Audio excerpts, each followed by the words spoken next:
guys, welcome back to my channel. I hope you're having a wonderful day. Today I wanted to come on here and do a little review type swatch type thing of the Modern Renaissance by Anastasia Beverly Hills versus the Violet Voss Pro. I've heard that people think that these palettes are similar, so I wanted to do a little swatch fest to see if they are anywhere near similar. So what I'm going to do is go ahead and first flip off my little Fitbit here. And then we're going to swatch one palette down one arm, and then we're going to swatch the other palette down the other arm.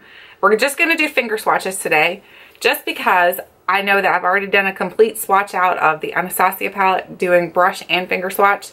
And I'm sure that if you would like for me to, I could do brush swatches of the Violet Voss also.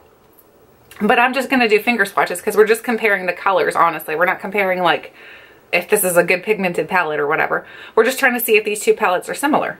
So first of all, let's open the Anastasia palette, which is, oh my, it's like my favorite palette right now, to be honest with you. I love this palette. And I know I was complaining during my video that the palette gets really dirty, which I found if you take a microfiber cloth and you just rub it across this little velvet material, it does take off the little fingerprints and whatnot that you get on it, so it will clean up easy. So I found that out, which is awesome to find out because I did not know that. But the one thing that I did not know until one of my subscribers pointed it out to me is that this has a 6-month expiration date on it. On the back, they always tell you how long you should have a product open before you should get rid of it. And this says 6 months. And the Violet Voss says 24 months. So there's one thing already off the bat that I would say you might want to think about, because they're saying that you can only have this for 6 months before it's bad. But honestly, I've kept shadows way longer than that. And if you are continuously cleaning them and you're the only person who's using them, and by cleaning them, I mean by spraying them with alcohol, you don't have to do it after every time you use it.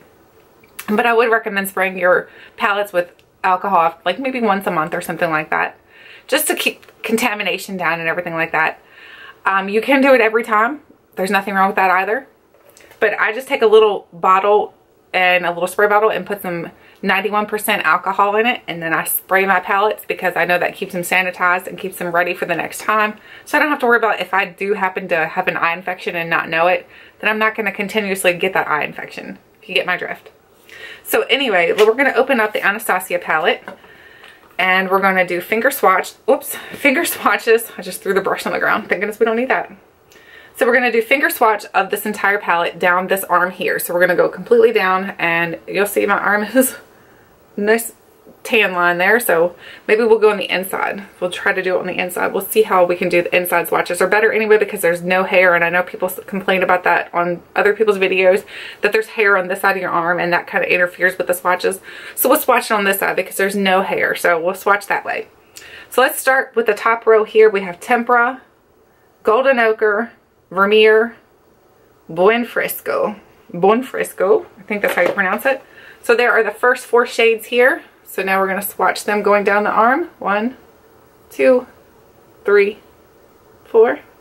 So there are the first 4 shades swatched. And then I will wipe my hand off so we don't transfer colors into the next set.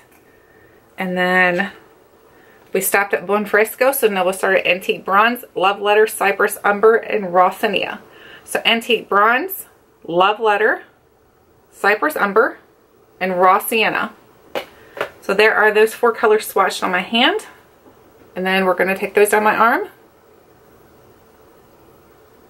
And these are just quick swatches, as you can tell. So you can see how crazy pigmented this palette is.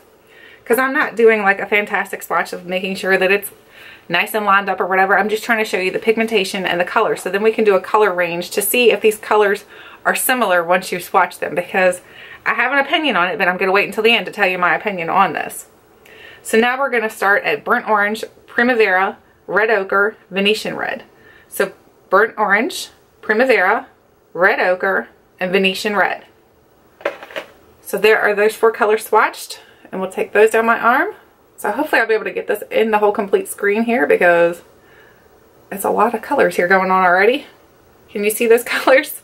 There's a lot going on already. And then we have 2 more to swatch. We have Warm Taupe and Real Gar. We have those 2 to swatch still in this palette. So Warm Taupe and Real Gar. And then what I'm going to do when I open the next palette, before I start swatching it, I'm going to show you side-by-side comparison so that you can see those. So here is Warm Taupe and Realgar. So again, this palette, I mean, look at it. That is just beautiful. You will, if you haven't touched this palette yet and you are interested in it, I do highly recommend going and checking it out, because honestly, I think this palette is amazing. That is probably my favorite palette of all the palettes I own, and I do have quite a few palettes. This one is my favorite. So as you can kind of tell already what I'm going to say about the next one. So here is the Violet Voss Pro. And then we open it up. I still have the plastic little keeper thing in there. Here's what it looks like on the inside. You'll see why people are thinking they look similar. So now let's hold them up side by side so you can see why people are saying these could be similar. I don't think that they're saying that they're complete dupes. They're thinking that they're similar in color and tone and texture or whatever. But we'll see. So let's start swatching these. So let's start with Crystal. We have Crystal, Ploof, Thanks a Latte, and Transition. So there's 4 colors right here. And then we're going to do the same thing. We're going to do it on this side of my arm. 2, 3, 4. And that was Crystal, Ploof, Thanks a Latte, and Transition. Transition for transition color. That's quite interesting. I never paid attention to that till just now that they said it like that. So far you can see that the pigmentation looks kind of similar. And then we're going to go on to hashtag, Awesome Sauce, Bestie, Toffee, and Chill. I'm not Chill. We're not going to do Chill yet. We'll stop at Toffee.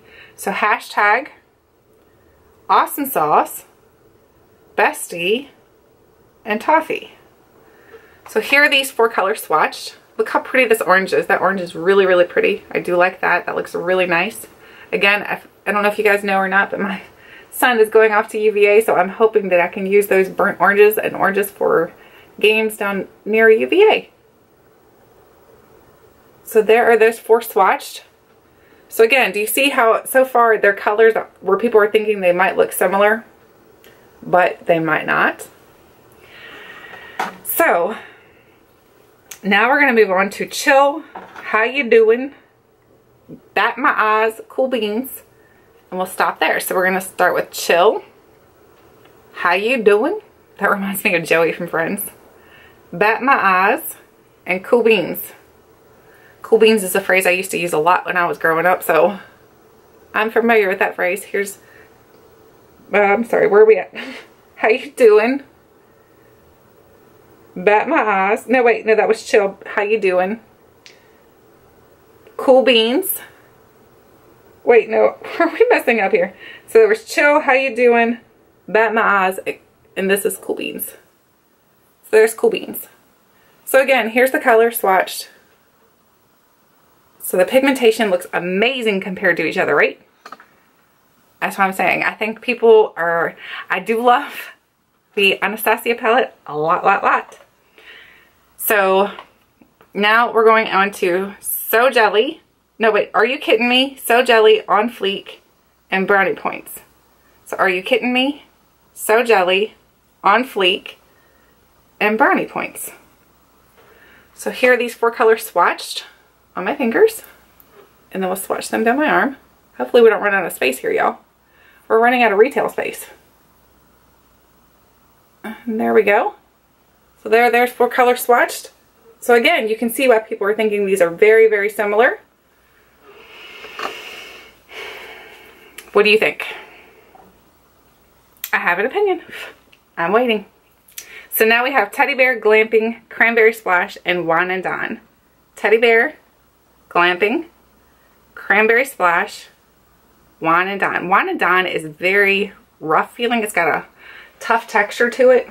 So, and those are those 4 shades right here. Teddy Bear, Glamping, Cranberry Splash, and Wine and Dine. Wine and Dine feels very, I don't know, it feels not very smooth or buttery. So here's, I'm sorry, Teddy Bear. Oh, where are we at? Glamping, Cranberry Splash, and the last one is Wine and Dine. Wine and Dine comes off really nice, but it feels really rough when you touch it. So here are the both swatches side by side. So now what is your opinion? Do you feel like they're the same? Do you feel that these are anywhere close to each other? I do. I do. I honestly really do. I feel like these are very comparable. I think if you love the Anastasia palette, then you would love the Violet Voss Pro. If you already have the Violet Voss Pro, you don't need the Anastasia palette. I did not realize that until I'd heard this on the internet. I'm trying to wipe all these swatches off because I've got a ton on me. And this is going to be all over my clothes. I can just feel it. I think if you're interested in getting the Violet Voss one, I think that, and it's sold out, I think you would be happy to get the Anastasia because it is not limited edition. I think if you already have the Violet Voss one, you don't need the Anastasia one. Now, as far as pigmentation, when you use a brush, I feel like the Anastasia has a better pigment with a brush. I feel like it does a better job, you know, blending out, and it does a better job on your eyes and everything. But the Violet Voss is still good. I don't think it's bad whatsoever. So I think if people are comparing these two together, I think they're right. I think that they are very comparable. I don't think that they're dupes by any means, but I do think that they're very comparable. I think you could use one or the other and be completely happy. I don't think I needed both of these. I don't think so, but I have them and I'm happy that I have them because the colors aren't completely the same, but they're so similar that honestly you could pull off one or the other and you're not going to notice the difference. I don't think that these are complete dupes, and I mean, I'm sure there's probably some shades in here that are dupeable, but not completely, because I feel like the Anastasia has better pigmentation, like I said, when you wear it with a brush, when you're putting it on your eyes, whereas the Violet Voss is a little bit less pigmented, but it still goes on very, very nicely on your eyes, so I don't think it's bad at all. I think it's good still. So I think, like I said, if you have one of these or the other, I don't think you're going to need the other one. So I think if you already have the Anastasia, you don't need this. If you have this, you don't need Anastasia. It's completely up to you, though, what you think. I mean, you saw the swatches. I did them live, so you know how they came out. I did not have any kind of primer whatsoever on my arms. We just did that bare naked, bare naked. We did it bare without any kind of primer, so that way there you could see the true pigmentation on how it would go in your eyes without a primer. Anytime you use a primer, you know that it's going to work better. So, I mean, that's just going to intensify your color. So if you use like a Max Painterly Paint Pot or a Max Ochre or whatever that one's called, it's going to go in a lot nicer and a lot more smoother and a lot more pigmented. But if you're going to use these plain, I think you could. I do know that using the Anastasia one, I've tried that one with and without a primer, and that one works great both ways. The Violet Voss one, honestly, to be completely honest, I have not tried that one without a primer. I've only tried it with a primer, and it works really well. So I just, like I said, though, I think that the Anastasia one has better pigmentation when you're using a brush. I feel like that one comes off a lot more pigmented, but I feel like the Violet Voss comes off pigmented too, just not quite as pigmented as the Anastasia. I think both palettes are very comparable, though. I think if you had one, you don't need the other. So anyway, that concludes my little comparison here. You guys take it for what it's worth. It's just my opinion on these two palettes. I hope you guys enjoyed this video. Let me know your thoughts and your opinions on this, whether or not you think that they were comparable. I know, like I said, they're not complete dupes, not by any means. But I do think that if you have one, you don't really need the other because they have so many colors that are so similar that I think you'd be fine without the other. So I think you don't need both. I just think that both of them are great for me because I'm a eyeshadow junkie. So anyway, let me know your thoughts and your opinions on these palettes, whether or not you think that they look very similar just like I do, or you think that one's better than the other, or if you think that you would just pass on one or not get any of them. Let me know what you're thinking about these palettes. Thanks for watching, and I'll catch you guys next time.